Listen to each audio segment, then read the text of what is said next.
Hi everyone, welcome back to Bass Tales. It's been a little bit, just been crazy busy over the holidays and spending time with family and dealing with my little kids. Just been hard to actually record an episode here. I don't really have a studio or anything fancy like that. I just do it from my kitchen with my laptop and an affordable microphone. So nothing crazy where I can go hide and record episodes. So sometimes it's just too crazy to get it recorded. I do have a few episodes written out here that I want to do in the next few weeks. But yep, I didn't abandon all you guys. I am back with another episode for you all to enjoy. And today we have a really good one. It's another one of our Forgotten Lore series, and it's the Gitzit and the Rise of the Tube Bait. The one great thing about the tube bait is it's a proven design bait. It's widely copied by almost all soft bait makers, and they're all close to identical. That just proves how good this lure works. People know it is a finesse bait for smallmouth, and maybe it is the best smallmouth bait out there. It might be. But it's much more than that. But let's get into a little bit how it came about. It all started as a bait called the Gitzit by an angler named Bobby Garland. And he was an entrepreneur, a bait designer, pro angler, and one of the founding fathers of finesse style of bass fishing. Bobby was born in 1938 in Arkansas and started fishing as a kid. In the early 1960s, he served in the Army as an MP, guarding Fort Knox. At this time, he started tying hair jigs and selling them. He sold them to other anglers at local sports clubs. People enjoyed his hair jigs. Then he got his first actual idea for a tube-style tentacle lure. And he got it from seeing bait floating in water and thought to incorporate those tentacles that move like that on a plastic bait. The plastic worm was like the hottest bass lure at the time, and he thought, I can make that into something softer and more realistic. There was nothing like that on the market at the time, and this could be better than the actual plastic worm. So in 1964, he moved his family of 4 daughters to Oregon. In his free time when he was not working his job at the sawmill, he worked on developing that bait he pictured in his mind. And like Nick Cream before him, he started experimenting at home on his stove, melting different types of plastics and putting them in different molds. And he would test his designs in his bathtub to see how they would react in the water. His first baits were larger soft jigs and a spinnerbait called the Bass Raider. But then in 1967, he came out with a bait called the mini jig, and that was the first tube-style bait. It soon became the best-selling panfish lure in the world. And at this time, Bobby wasn't really a bass fisherman. He was more into crappie and panfish fishing. So he first started basically making panfish-style baits, and he wasn't really into the bass fishing at that time. Not that I know of from what I could read here. By 1970, his family life was complete with the birth of his 5th daughter. And then he started taking along his brother, Gary, out fishing and helping him test out his new lures. And Bobby came out with some new lures called the Skinny Squid and the Spinny Jiggler. And sales started picking up in the early 70s after an article in a newspaper. And Bobby set up a small shop and he was on his way. When Bobby decided to move to Arizona, Gary's family moved there too. And the Garland Lures Company started a shop in the town of Kingsman. Soon later, Bobby and Gary went their separate ways. Bobby helped Gary start up his own company called Canyon Lures. They weren't seeing eye to eye on some things, not really sure but it didn't put a wedge into their friendship or family life, which was good, because Bobby helped him out. And basically, it might have been just they were two different type of people. Bobby was more like the brains. He was coming up with the designs and the lures, where Gary is more like the guy that would do the sales and work on the production, more of the day-to-day operations, where Bobby is more the creative type. So sometimes those two different type of personalities don't work well together, especially when you're dealing with family and friends. But it was good that they kept their friendship and didn't seem like it put a wedge too much in between them. And then Bobby went on his way and grew his business into a new larger shop with 20 employees. It started to grow after he got a contract selling his baits at Kmart. And people that are really younger, they probably don't remember Kmart, but Kmart was like what Walmart is today. And then in 1973, he came out with the spider jig, which was a two-tailed grub that he got from Mr. Twister, and he melted on a skirt. He got the idea from observing bass eating crayfish. The bait worked very well fooling bass. In 1973, Bobby started his pro fishing journey. He fished over 100 tournaments over 15 years, winning 12 and placing top 10 in over half of them, and top 20 over 70%. He won Angler of the Year 3 times in 79, 81, and 84. He was definitely a tremendous angler, used a lot of his lures, and was out fishing a lot of other pros. He had a RV so he could take his family along and travel to the different tournaments with him. And then this is where the big break seemed to happen, was in 1983 in a tournament. He was paired up with Guido Hibden in the U.S. Open, and he introduced Guido to the Fat Gitzit. So Guido ended up taking the new Gitzit lure. This was basically a 3.5-inch style tube bait, and it was basically a kind of a hidden lure, and only a few locals knew of it of the time that Bobby had this lure. Guido took it east, and he was in the Bassmaster series, where I believe that Bobby did fish a little bit in bass, but he was mostly in the Western Pro Series, not the Eastern and Worldwide where Guido was. So Guido basically, a lot of people believed he invented the Gitzit, which he didn't. He basically helped his career fishing, though. He used it a lot on bedding fish during spawning season and used it in clear water. All right, sorry about that. I had to stop for a second because someone walked in while I was recording here. Like I said, it's so hard to basically record with so many people living in this house and coming and going. All right, so Guido basically used this lure in clear water and bedding bass, and basically a lot of people thought that Guido invented this Gitzit because he had a run with it. But it was Bobby a year earlier in 1982 that came up with the Fat Gitzit. A lot of people don't realize that, but that's how it is. And then in 1978, he ended up getting divorced, and he lost his company to his ex. Soon later, Bobby ended up remarrying, and he moved to St. George, Utah. There, he started his new company called Bass and Man, where he had to ramp up production for the popularity of the Gitzit lure. He employed 25 people. In the 1980s, Bass and Man scored accounts with Bass Pro Shops and Walmart, and they started selling overseas a lot to Japan, with the Japan bass fishing market really heating up.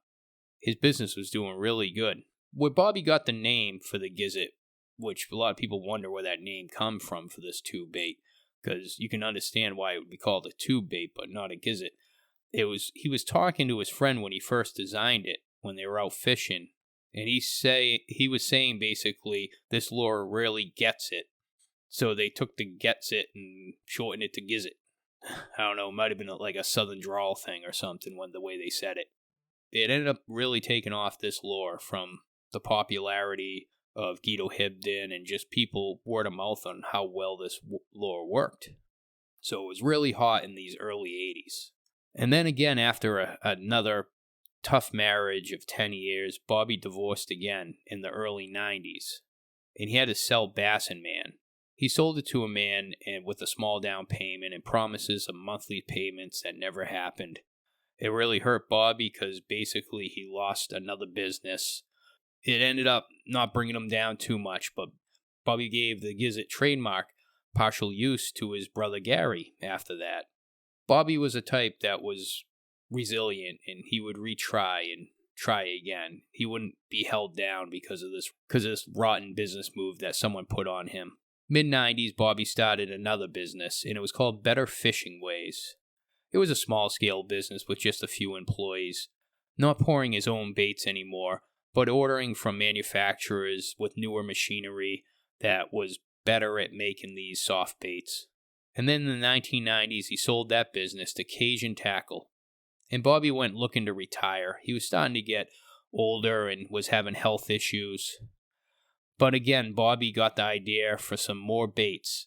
And retirement in Oregon wasn't for him. He started his fourth business in 2001, Bobby Garland's Custom Soft Baits. He started with a few friends, which he produced a new panfish lure. It was a split tail and a hyper. It was called the split tail and the hyper grubs. And they also had swimming minnows. The sad part is, pretty soon after, he started having failing health problems. He ended up having a couple strokes from, I think, complications from lung cancer. He never really got to see how well these lures on his new business took off. He ended up selling the business to his good friend.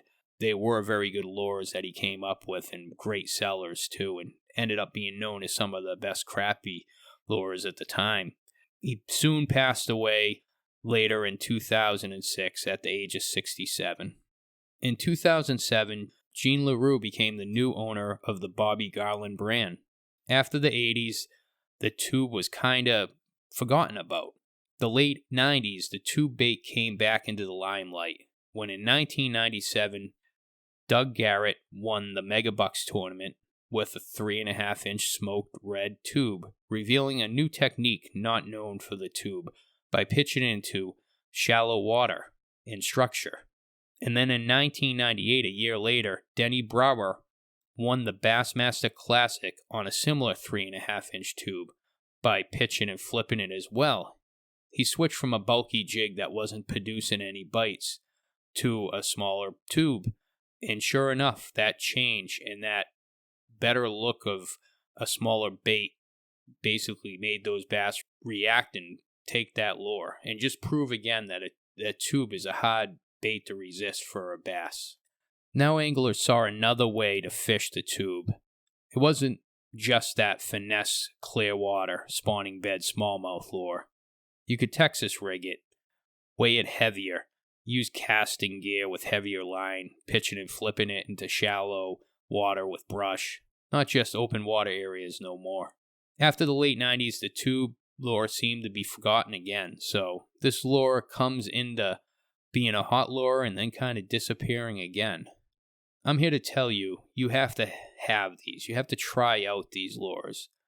When people aren't using these and you're in a pressured situation or anywhere really, this is a lure you can pick up that not many people are using nowadays. It's been probably 20 years since the tube has been really talked about much as a fishing lure. There's many reasons to like the tube bait and reasons I like it. There's multiple ways you can fish it. It's not just a finesse lure. You could also power fish it. There's the rigging options, like we said, the Texas rig. You can also Carolina rig it, drop shot it, split shot rig. You could add corks to it in the inside of the tube and float it. Some people add rattles to make noise. You could put different jig heads on for different actions.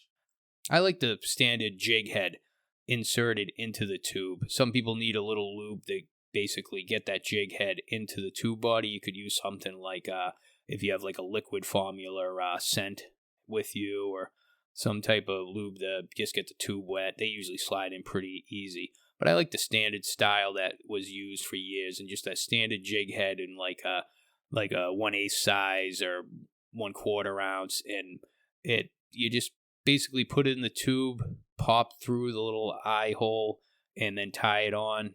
It just gives it that awesome spiral in motion when it's sinking in the water. It mimics a dying bait fish that not any other lure really mimics it that way.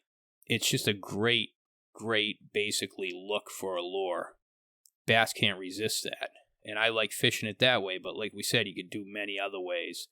And you want to be a good line watcher. And bass usually hit the lure very softly, but you want to keep the tube on a loose line, not tight, because that will kill that spiral in action. You can also use it and swim it back to you, or you can kind of drag it on the bottom. And you can change the eye angle on the jig head to a different style or different style jig head. and it'll give it a different action, maybe better for on the bottom. But you can use that standard style and basically just fish it. Like I said, you could basically do the swimming motion or drag it back slowly. And the good thing about it, it mimics a bait fish, or it also can mimic a crawfish. So it's one lure that covers both prey that a bass might be after. So if you fish are feeding on bait fish, say it's the fall or the early spring where you know they're really after bait fish, you can match it to whatever fish they're after, that color, like kind of a perch color or a shad or whatever type of color, and match it up as best as you can, or go like with a white, and you can just swim it along and you're going to get fish. Or if you match it to like a crayfish color, or like a green or an orange or something like that, whatever your crayfish color is in your water, and you can basically kind of bounce it along the bottom. And basically you just have maybe a color that matches a bait fish and a crawfish in your tackle box, and a jig head with like a 3/0 hook, and you're good to go. And basically you can get fish any time of the year fishing it that way. And it's funny because I read a thing the other day in Fisherman magazine, and there's an article about what Dr. Keith Jones said. He says that bass prefer that like around 3-inch, half-inch wide. I can't remember exactly what it was, but Fisherman basically said it's basically what the size of a typical like 3.5-inch standard tube bait is. And Dr. Keith Jones is like the head of research at Berkeley Labs in Spirit, Iowa. And he has like 33 years of experience of creating baits with Berkeley and just studying bass and other game fish that they've had over the years in big tanks that's all they did was study them, and also study them out in the wild and try different lures. And he basically said that, no, I don't think he said a tube itself, but he basically gave like measurements that equal out to basically what a tube looks like, and said that's what largemouth bass prefer, I believe smallmouth too. And I think that's why it's just such a great lure for catching fish. No matter what, it works because this guy put a lot of research into it. He actually came out with a book as well with all the stuff he learned from studying bass all these years. And it's a great lure set up, like the standard setup on a spinning rod with lighter line, like a 6 or 8 pound line. And it's perfect for skipping under docks to catch more fish where you can't reach them with other lures. Tube is great for basically throwing them right under docks, kind of skipping it under there. And like we said earlier, it's a great sight fishing lure on spawning beds. It works very well. You can throw it right onto a spawning bed, it'll spiral right down, and you'll usually get a nice reaction bite from that bass. And it's a lure you can use year round. And it's also a great multi-species lure that basically any game fish can be caught on a tube. You just have to match the size. You can go smaller and get panfish, or you can go much larger and even go like saltwater fishing. You can basically catch any game fish on a tube. So it's a lure that you can master and basically just have a few different weights and sizes, and basically, well, you need different rods too if you go real heavy, but you basically master a tube. You could use that same lure basically in different sizes, and when you get good at fishing it, you can use it on any game fish, which is pretty neat. That's what's good about these multi-species type lures. Not everything's like that, but a tube is, and some other ones. And in the past we talked about like spoons, and they're like that too, which is very neat to have a lure that if you get really good at, you can target any game fish you want, just match basically the size of basically what they're looking for. And nowadays they make not just the small tubes and the 3.5 inch. You can get up like mega sized tubes that are like 10 inches long. So if you're hunting huge largemouth or going for bigger freshwater or saltwater fish, when it comes down to it, that hollow body with the tentacles gives it a unique look that fish don't see from any other soft bait with a solid body. It's that hollow body gives it a different, motion in the water with those tentacles. And it's something that they don't see a lot. And if people aren't fishing them, it's going to get that reaction from that fish and that curiosity. And hopefully you'll land that big fish that will attack that lure.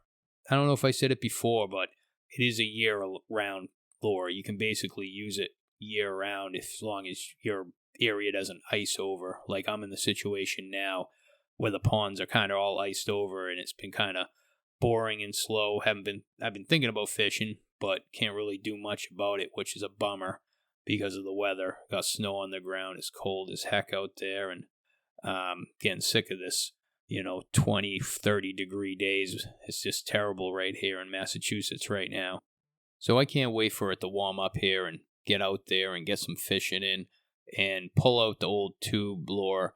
I kind of forgot about it myself until I was thinking about it the other day when I looked at my tackle box and I had a bag of them. And I'm like, I haven't tried these in a while, and I just got to get out there because they did produce a lot when I have fished them in the past. And I am one, just like everyone else, that's basically forgotten about this classic lure because of the new hotter and sexier lures that come out over time, and people forget about them.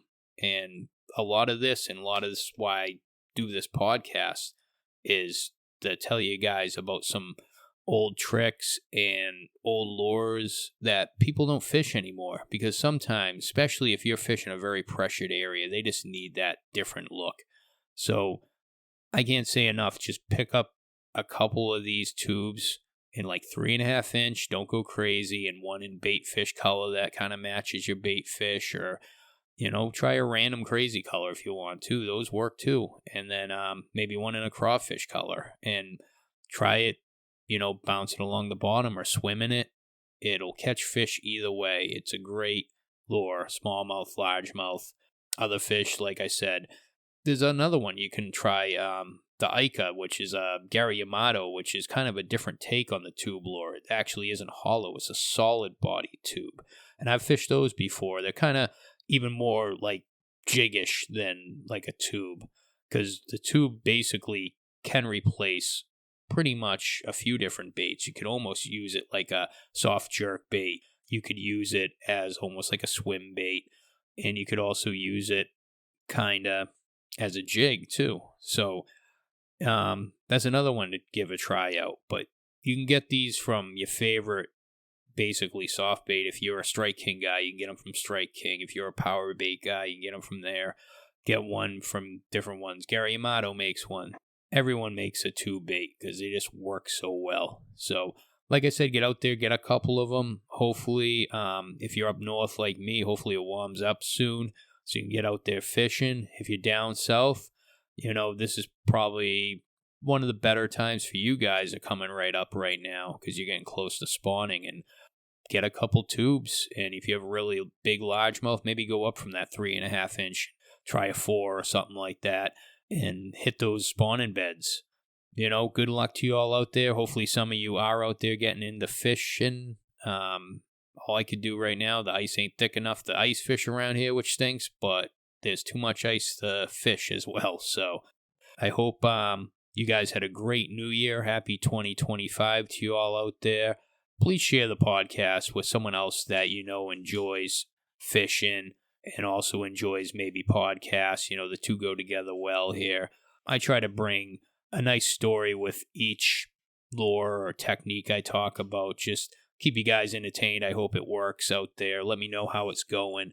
Give me a good rating on whatever host you listen to, Spotify or Apple, iHeart, whatever. Give me a good rating. That always helps. And like I said, reach out. Let me know how you think the show's going if you have any ideas. But it's basstalespodcast@gmail.com if you want to reach out. And you all out there have a great day. Take care. Bye-bye.